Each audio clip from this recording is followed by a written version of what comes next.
Hello दोस्तों, आपका बहुत बहुत स्वागत है आपके अपने चैनल एमपी ऑनलाइन स्टडी पर। जैसे कि आज को आपको पता है कि एमपी ऑनलाइन स्टडी पर एमपी जीके से रिलेटेड वीडियो अपलोड की जाती है, तो उसी से रिलेटेड आज का हमारा टॉपिक रहने वाला है जो है मध्य प्रदेश में ऊर्जा। बात करें अगर मध्य प्रदेश में ऊर्जा, तो आपको मध्य प्रदेश में कई प्रकार की ऊर्जाएं देखने को मिलेगी, जिसके अंतर्गत सौर ऊर्जा देखने को मिलेगी, पवन ऊर्जा देखने को मिलेगी, बायोगैस ऊर्जा देखने को मिलेगी और कई प्रकार की ऊर्जा जो है वो आपको मध्य प्रदेश में स्थापित देखने को मिलेगी। तो आज डिस्कशन हमारा रहने वाला है मध्य प्रदेश की ऊर्जा। तो कुछ इंपॉर्टेंट पॉइंट भी डिस्कशन करने वाले हैं और कुछ हमने सौर ऊर्जा से रिलेटेड भी पॉइंट अपलोड इसमें जो है डिस्कशन करने वाले हैं। साथ ही साथ इसमें 2 वीडियो और अपलोड होंगी जिसके अंतर्गत की गई हैं, जिसमें 2 वीडियो अपलोड की गई हैं, जिसमें हम बात करें तो ताप विद्युत केंद्र और जल विद्युत केंद्र, तो वो भी अपने ऊर्जा से रिलेटेड आ जाएंगे, वो भी अपनी बिजली से रिलेटेड आ जाएंगे। तो आज का टॉपिक जो है वो हम स्टार्ट करते हैं। सबसे पहले बात करते हैं पहले राज्य विद्युत मंडल की स्थापना। बात करें अगर हम पहले राज्य विद्युत मंडल की स्थापना, तो ये स्थापना की गई थी 1950 में। ये भारत की बात हो रही दोस्तों, मतलब भारत में भी हम बात करें अगर, तो पहले विद्युत मंडल की स्थापना मध्य प्रदेश में की गई थी। तो याद रखना है आपको कि क्वेश्चन एमपी के अकॉर्डिंग आता है या क्वेश्चन भारत के अकॉर्डिंग आता है, आंसर आपका मध्य प्रदेश 1950 हो जाएगा। तो याद रखना है आपको कि राज्य विद्युत मंडल की स्थापना 1950 में मध्य प्रदेश में की गई थी। साथ ही साथ राज्य का पहला ताप विद्युत केंद्र मैं आपको बता चुका हूं कि राज्य का पहला ताप विद्युत केंद्र चांदनी ताप विद्युत केंद्र हो जाएगा, जो नेपानगर के अंतर्गत आता है और नेपानगर बुरहानपुर जिले के अंतर्गत आता है। फिर बात करते हैं राज्य का पहला जल विद्युत केंद्र। तो जल विद्युत केंद्र की वीडियो में मैंने आपको बताया था कि राज्य का पहला जल विद्युत केंद्र हो जाएगा गांधी सागर, जो आपको कहाँ देखने को मिलेगा, मंदसौर में देखने को मिलेगा। स्थापना की बात करें तो 1960-61 के लगभग इसकी स्थापना की गई थी। तो दोनों पॉइंट याद रखना है, पहला आपका जल विद्युत केंद्र जो गांधी सागर हो जाएगा और पहला ताप विद्युत केंद्र जो चांदनी ताप विद्युत केंद्र नेपानगर के अंतर्गत आता है। फिर बात करते हैं राज्य में सर्वाधिक विद्युत का उत्पादन। सर्वप्रथम विद्युत का उत्पादन कहाँ किया गया था, तो वो ग्वालियर में किया गया था और 1950 में किया गया था। तो इंपॉर्टेंट पॉइंट हो जाता है कि राज्य में सर्वप्रथम विद्युत का उत्पादन कहाँ किया गया था, तो ग्वालियर संभाग के अंतर्गत 1950 में किया गया था। साथ ही साथ बात करते हैं मध्य प्रदेश विद्युत प्रदाय अधिनियम।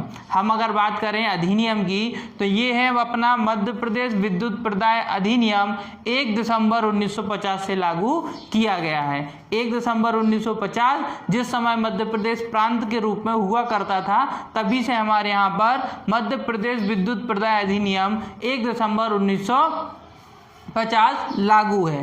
अब बात करते हैं मध्य प्रदेश का प्रथम अक्षय ऊर्जा नीति जो आई थी वो कब लाई गई थी, वो लाई गई थी 2006 में। तो ये सिंगल लाइनिंग क्वेश्चन है जो आपको याद रखना है। फिर मध्य प्रदेश का प्रथम अक्षय ऊर्जा नीति कब हो जाएगी, आपकी 2006 हो जाएगी। बायोगैस से बिजली बनाने वाला पहला गाँव, ये पहला गाँव जो है दोस्तों, ये भारत का पहला गाँव है। तो इम्पोर्टेंट हो जाता है, मतलब बायोगैस से बिजली बनाने वाला पहला गांव कसई हो जाएगा और ये कसई आपको बैतूल में देखने को मिलेगा, जो कि मध्य प्रदेश का एक जिला हो जाएगा। तो बैतूल मध्य प्रदेश और कसई जो उस गांव का नाम हो जाएगा जो बैतूल जिले के अंतर्गत आता है, जहां पर बायोगैस से बिजली बनाने वाला पहला गाँव ये बन चुका है। अब बात करते हैं प्रदेश में सर्वाधिक पवन चक्कियाँ आपको कहाँ देखने को मिलेंगी जिससे ऊर्जा उत्पन्न की जाती है, तो ये आपको देखने को मिलेगी इंदौर संभाग के अंतर्गत मध्य प्रदेश की सर्वाधिक पवन चक्की आपको देखने को मिलेंगी। फिर बात करते हैं सौर ऊर्जा की। तो सौर ऊर्जा में कुछ इंपॉर्टेंट पॉइंट मैंने लिखे हुए हैं, जैसे कि देश का पहला सौर ऊर्जा पार्क, ये आपको कहाँ स्थापित देखने को मिलेगा, राजगढ़ में देखने को मिलेगा। बात करें तहसील की, तो गणेशपुरा नाम की एक तहसील हो जाएगी राजगढ़ के अंतर्गत, जहां पर 100 मेगावाट विद्युत का उत्पादन किया जाता है और ये सौर ऊर्जा के द्वारा जो है है सन की ऊर्जा के द्वारा विद्युत का उत्पादन किया जाता है। फिर बात करते हैं प्रदेश का पहला सौर ऊर्जा संयंत्र की बात हो रही है यहाँ। प्रदेश का पहला सौर ऊर्जा संयंत्र ये गुड़ के अंतर्गत आपको देखने को मिलेगा, रीवा संभाग के रीवा जिले के अंतर्गत आ जाएगा और इसके द्वारा जो है 752 मेगावाट विद्युत का उत्पादन किया जाता है। कितना किया जाता है? 752 मेगावाट का उत्पादन किया जाता है। फिर देखेंगे हम प्रदेश का दूसरा सौर ऊर्जा संयंत्र, पहला तो हो गया हमारा, दूसरा आपको कहाँ देखने को मिलेगा? सुबासरा, जो आपको मंदसौर जिले के अंतर्गत देखने को मिलेगा। बात हो रही है प्रदेश का दूसरा सौर ऊर्जा संयंत्र जो आपको सुबासरा में देखने को मिलेगा मंदसौर जिले के अंतर्गत, और इसके द्वारा 250 मेगावाट विद्युत का उत्पादन किया जाता है।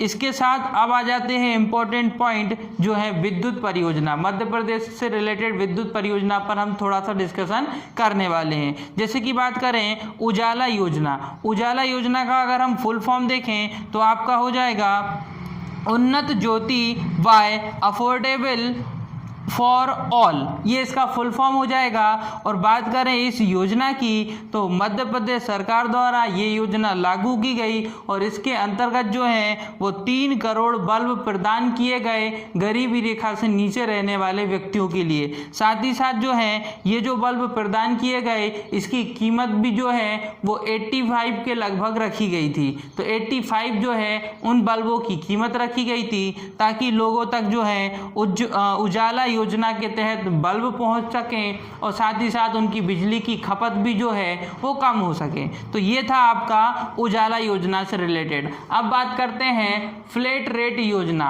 फ्लैट रेट योजना की बात करें तो इसको 1 अप्रैल 2013 में लागू किया गया था। ये जो योजना है ये किसानों से संबंधित है, जिसके अंतर्गत किसानों को एक साल में 2 महीने, एक साल में 2 बार मतलब हर 6 महीने के अंतर्गत 1400 रुपये बिजली बिल का भुगतान करना पड़ेगा। इसके अतिरिक्त बिजली बिल का भुगतान सरकार द्वारा किया जाएगा। मतलब किसानों को हर 6 महीने के अंतर्गत केवल 1400 रुपये का ही भुगतान करना पड़ेगा। इसके अतिरिक्त जो बिल रहेगा 1400 के ऊपर जितना भी बिल रहेगा उसका भुगतान राज्य सरकार द्वारा किया जाएगा, जो साल में 2 बार ही इनको 1400 करके भुगतान करना पड़ेगा। इसके बाद बात करते हैं संबल योजना की, जिसको लागू 1 जुलाई 2018 में किया गया था, 3 जुलाई 2018 में किया गया था और नाम है संबल योजना।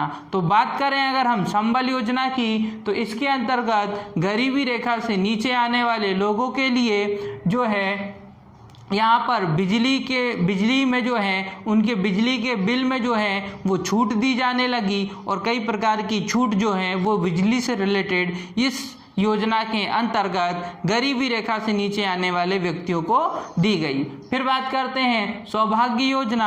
सौभाग्य योजना की बात करें तो 11 अक्टूबर 2017 को इसको लागू किया गया था, जिसके अंतर्गत इसमें भी गरीबी रेखा से नीचे आने वाले लोगों के लिए 500 रुपये के अंतर्गत जो है बिजली बिल कनेक्शन को जो है मंजूरी दी गई। 500 रुपये में बिजली बिल का कनेक्शन जो है गरीबी रेखा से नीचे आने वाले व्यक्ति या परिवार कर सकता है। तो ये योजना है आपकी संबल योजना, जो 1 अक्टूबर 2017 को लागू की गई। फिर बात करते हैं दीन बंधु योजना, जो 3 जून 2013 को लागू की गई। इसका भी मुख्य उद्देश्य जो रहा है वो गरीबी रेखा से नीचे या जो उस बिल को भरने में योग्य नहीं है उनके बिजली बिल को कम करना और उनकी जो है अधिक सुविधा बिजली बिल से रिलेटेड प्रदान करना, ये प्रमुख कार्य दीन बंधु योजना का रहा है। फिर बात करते हैं उदय योजना की, तो उदय योजना के अंतर्गत भी जो है हम देखें जिसको जो है 10 अगस्त 2006 को लागू किया गया। इसके अंतर्गत भी कुछ बिजली का बिल का भुगतान कंपनी द्वारा और कुछ बिजली बिल का भुगतान राज्य सरकार द्वारा किया जाता था, जो कि आपके गरीबी रेखा से नीचे वाले परिवार थे उनके लिए। तो ये सारी योजनाएं बिजलियों से रिलेटेड हैं, जिसमें कई प्रकार की छूट गरीबी रेखा से नीचे रहे व्यक्तियों और परिवारों को दी गई है। अब बात करते हैं मैप के थ्रू भी थोड़ा सा डिस्कशन कर लेते हैं। जैसे कि मैंने आपको बताया प्रथम सोलर ऊर्जा पार्क आपको कहाँ देखने को मिलेगा? राजगढ़ में देखने को मिलेगा। तो ये चीज इंपॉर्टेंट है, आपको याद रखना है। प्रथम सोलर ऊर्जा पार्क आपको राजगढ़ में देखने को मिलेगा। एकल सौर ऊर्जा संयंत्र, एकल सौर ऊर्जा संयंत्र आपको कहाँ देखने को मिलेगा? तो ये गुड आपका जो रीवा के अंतर्गत एक क्षेत्र आता है, गुड आपको वहां देखने को मिलेगा। फिर बात करते हैं प्रथम बायोमास संयंत्र। देखो, प्रथम बायोमास संयंत्र की स्थापना कहाँ की गई थी? तो ये की गई थी खेड़ा धार के अंतर्गत, ये बात याद रखना है। लेकिन बात करें बायोमास से बिजली बनाने वाला प्रथम गांव कौन सा हो जाएगा? तो कसई हो जाएगा, जो आपका बैतूल जिले के अंतर्गत आता है। और ये हो जाएगा प्रथम बायोमास संयंत्र की बात हो रही है, तो वो कहाँ स्थापित किया गया? खेड़ा, जो कि आपका कहाँ आता है? धार जिले के अंतर्गत आता है। इसी के साथ बात करते हैं, कुछ क्षेत्र मैंने बनाया हुआ है पवन ऊर्जा क्षेत्र। यहाँ पर हम देखेंगे तो ये पूरा क्षेत्र जो दिख रहा है आपको, ये पूरा क्षेत्र पवन ऊर्जा के लिए अत्यधिक उपयोगी है। यहाँ पर अच्छी जो है गर्म हवाएं और जो तीव्र हवाएं चलती हैं, जिसके कारण यहाँ पर अधिक मात्रा में पवन के द्वारा जो है पवन चक्कियों के माध्यम से ऊर्जा उत्पन्न की जाती है और जिससे बिजली का निर्माण किया जाता है। तो ये भी क्षेत्र आपको याद रखना है, जैसे कि आपका छिंदवाड़ा हो जाएगा, सिवनी हो जाएगा, नरसिंहपुर हो जाएगा, तो ये वाला होशंगाबाद हो जाएगा, तो है ना, हरदा हो जाएगा। तो ये प्रमुख जो क्षेत्र हैं, ये आपको प्रमुख क्षेत्र पवन ऊर्जा से याद रखना है। तो इतने हमारे आज के नॉर्मल जो इम्पोर्टेंट पॉइंट थे, जो आने वाली सभी एग्जाम के लिए इम्पोर्टेंट रहने वाले हैं। अगर आज की वीडियो आपको पसंद आई हो तो वीडियो को लाइक करें, हमारे चैनल को सब्सक्राइब करें और जितना हो सकता है हमारी वीडियो को आपके फ्रेंड सर्कल तक शेयर करें। ओके दोस्तों, thank you, thanks for watching.